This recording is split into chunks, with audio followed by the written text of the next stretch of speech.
نحمده ونصلي ونسلم على رسوله الكريم. اعوذ بالله من الشيطان الرجيم. بسم الله الرحمن الرحيم. وقلنا يا آدم اسكن أنت وزوجك الجنة وكلا منها رغدا حيث شئتما ولا تقربا هذه الشجرة فتكونا من الظالمين. صدق اللہ العلی العظیم. وقلنا، اور ہم نے کہا، یا آدم اسکن، اے آدم رہو تم، انتا تم وزوجکا، اور آپ کی بیوی، الجنہ جنت میں، وکلا منہا رغدن، اور کھاؤ تم دونوں اس میں سے بافراغت، حیث شئتما، جہاں سے تم دونوں چاہو، ولا تقربا هذه الشجرہ، اور اس درخت کے قریب نہ آنا، فتکونا من الظالمین، ورنہ تم ہو جاؤ گے ظلم کرنے والوں میں سے. پچھلی آیت کریمہ میں اس بات کا بیان تھا کہ اللہ تعالیٰ نے فرشتوں سے حضرت آدم علیہ السلام کو سجدہ کروایا، اور حضرت آدم علیہ السلام کا اعزاز اور اکرام عملی طور پر فرشتوں سے کروایا اور فرشتوں کے سے تعظیم کروائی. اب اس آیت کریمہ کے اندر اس بات کا ذکر ہے. اس کے بعد پھر اللہ تعالیٰ نے حضرت آدم علیہ السلام کو اور آپ کی زوجہ کو جنت کے اندر رہنے کا حکم ارشاد فرمایا.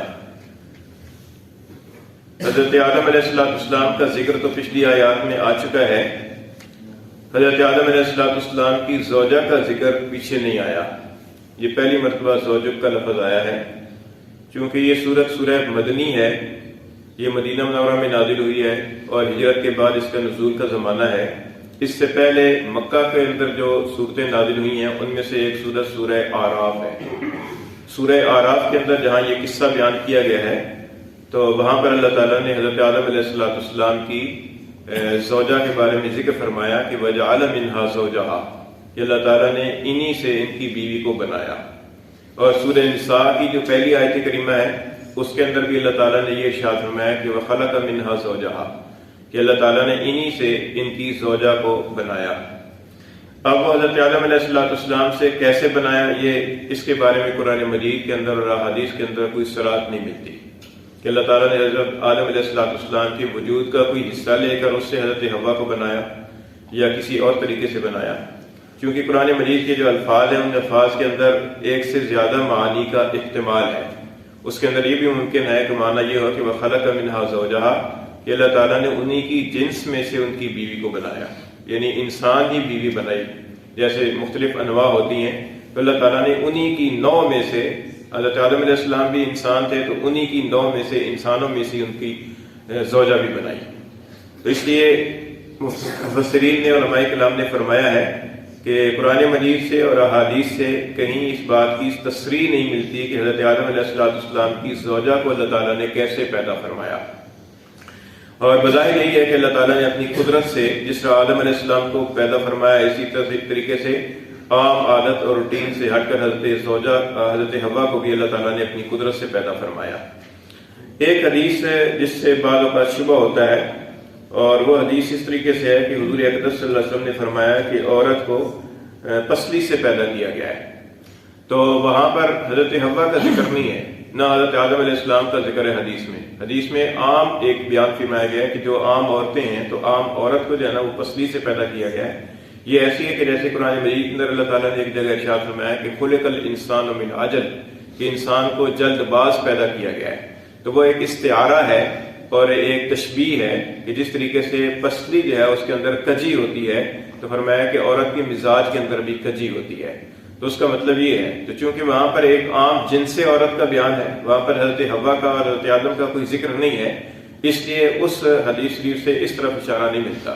بعضوں کو غلط فہمی ہو جاتی ہے کہ جیسے وہ حدیث ہے تو شاید حضرت حوا کا ذکر ہے، حالانکہ وہاں حضرت حوا کا ذکر نہیں ہے.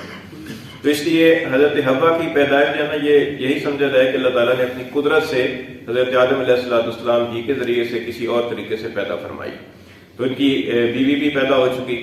تو اب اللہ تعالیٰ نے حضرت آدم علیہ السلام کو حکم دیا کہ یا آدم اسکن انت وزوجک الجنہ، کہ اے آدم رہو آپ اور آپ کی بیوی جنت میں.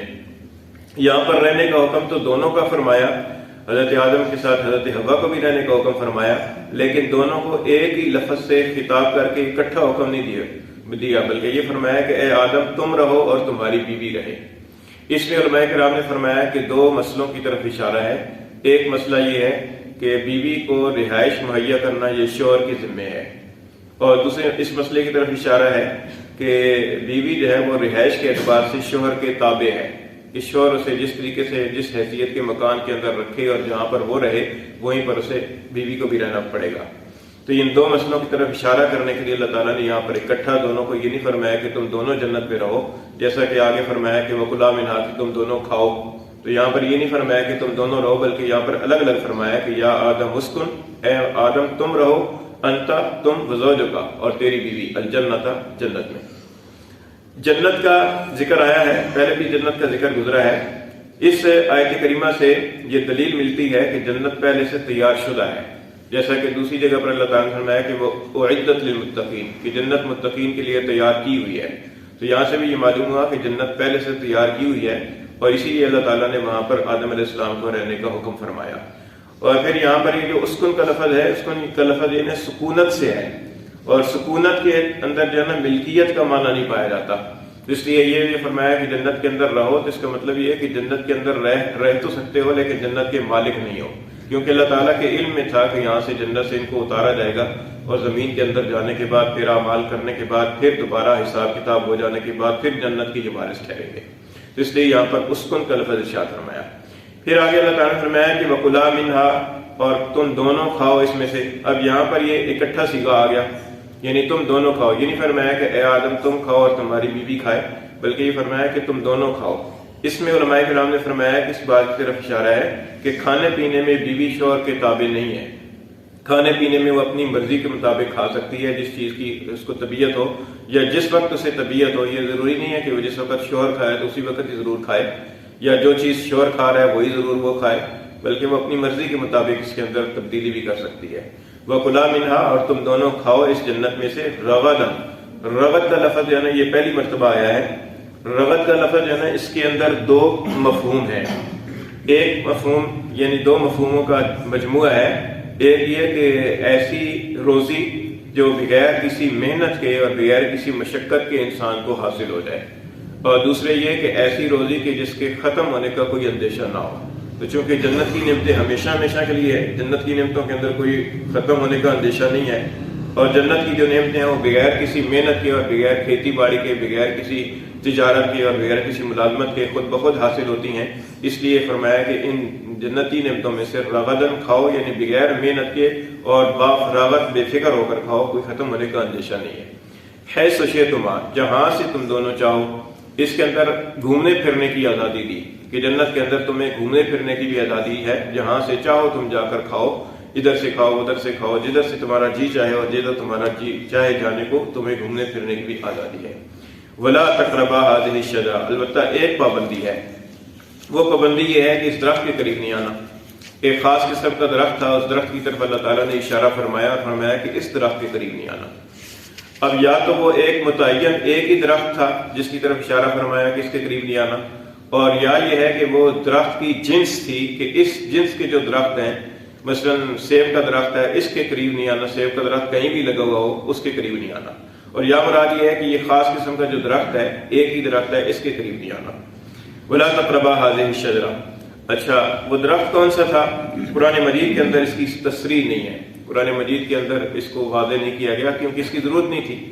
ایک خاص درخت تھا اور ایک خاص قسم کی پابندی حضرت آدم علیہ السلام کے لیے، حضرت حوا کے لیے تھی، باقیوں کے لیے نہیں تھی، اس لیے اس درخت کو متعین نہیں کیا گیا۔ البتہ مفسرین نے روایات کے پیش نظر کچھ توجیحات کی ہیں کہ اس درخت کے سے کون سا درخت مراد تھا۔ بعض حضرات نے فرمایا کہ گئیوں کا درخت تھا، بعض نے فرمایا کہ انگور کا درخت تھا، اور بعض نے فرمایا کہ انجیر کا درخت تھا، اور بعض نے کچھ اور درخت بھی ذکر کیے ہیں، اور بعض حضرات نے فرمایا کہ یہ شجرہ جو ہے نا، یہ شجرہ بھی یہاں پر ایک استعارے کے طور پر استعمال ہوا کہ کوئی خاص قسم کا عمل تھا کہ اس عمل کے قریب نہیں آنا، اس عمل کے قریب نہیں آنا، اس کو درخت کے ساتھ تعبیر فرمایا۔ وَلَا تَقْرَبَا هَذِهِ الشَّجَرَةَ، اور اس درخت کے قریب نہ آنا۔ قریب نہ آنے سے مراد یہ ہے کہ اس درخت کا پھل نہیں کھانا، لیکن چونکہ پھل کھانے قریب آنے کے بعد انسان پھل کھانے سے شاید نہ روک سکے، اس لیے اس کے قریب آنے سے بھی منع فرما دیا، جیسا کہ اللہ تعالیٰ نے فرمایا کہ وَلَا تَقْرَبُوا الصَّلَاةَ، نماز کے قریب بھی نہ ہو وَأَنْتُمْ سُكَارَىٰ، جس وقت تم نشے کی حالت میں ہو۔